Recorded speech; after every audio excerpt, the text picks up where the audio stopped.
Welcome to Unit 5.3. Today we're going to be talking about determining intervals on which a function is either increasing or decreasing. Now for this subunit, we're going to start off with an example to see how to solve if a function is increasing or decreasing. Given that I have f of x equals negative x squared minus 4x minus 1, the first step I need to do is find my critical points. And remember from our last video, to find a critical point, the first thing you have to do is find the derivative and then set your derivative equal to 0. So let's do that. F prime of x equals negative 2x minus 4. Then I would set this equation, bring it down here, minus 4 equals 0. Factor this equation out. I'm going to factor a negative 2 out to get negative 2 times x minus 2. And then I would solve them both equal to 0. 0 equals negative 0. 0 cannot equal negative 2. So, and then x minus 2 equals 0. That'll give me x equals, this is a plus 2. That would give me x minus 2.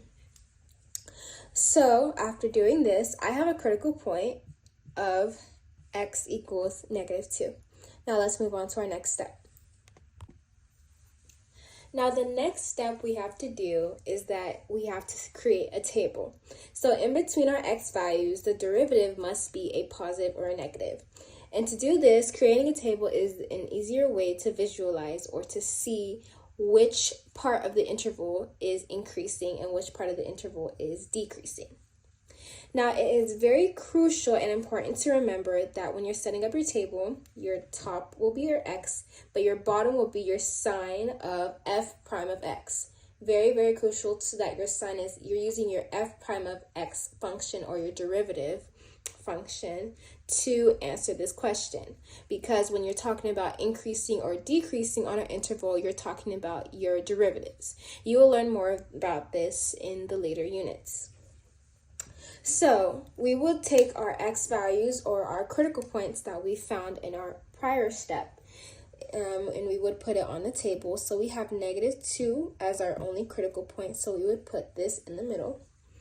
And then we have to use the rest of the intervals to determine the sign of x. Now, when we plugged in the sign of f prime of x for negative 2, we plugged it equal to 0, and that's how we got negative 2. So the sign of your f prime of x would just be 0. And so on top, next to your negative 2 x values, you would use the interval negative infinity, negative 2. Then you have negative 2, and then going on the positive side, you had negative 2 to infinity. And these are the intervals you are determining if they are increasing or decreasing using the signs. So we would just pick a value of x that is between negative infinity and negative 2. So we would, let's say we use negative 4.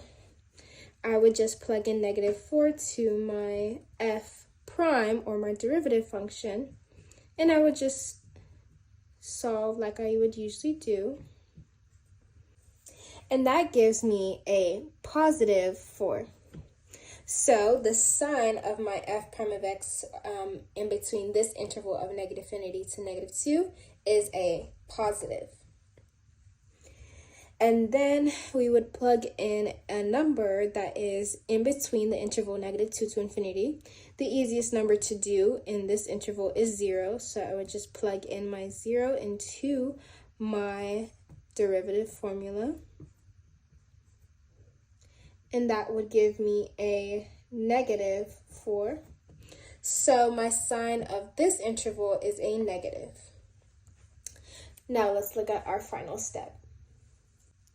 So our final step would just be our answer statement, justifying what we just did into a sentence.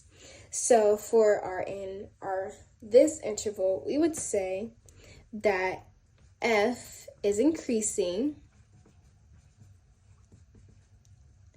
on the interval negative infinity to negative 2 because f prime of x is greater than 0, because we found that the sign of f prime of x is positive, so anything that's a positive would be obviously greater than 0. And for this interval, we would say that f is decreasing on the interval -2 infinity because f prime of x was less than 0, or that it was negative. And this is how you would justify your answer. You justify your table using this answer statement. And that's the end of 5.3. Thank you.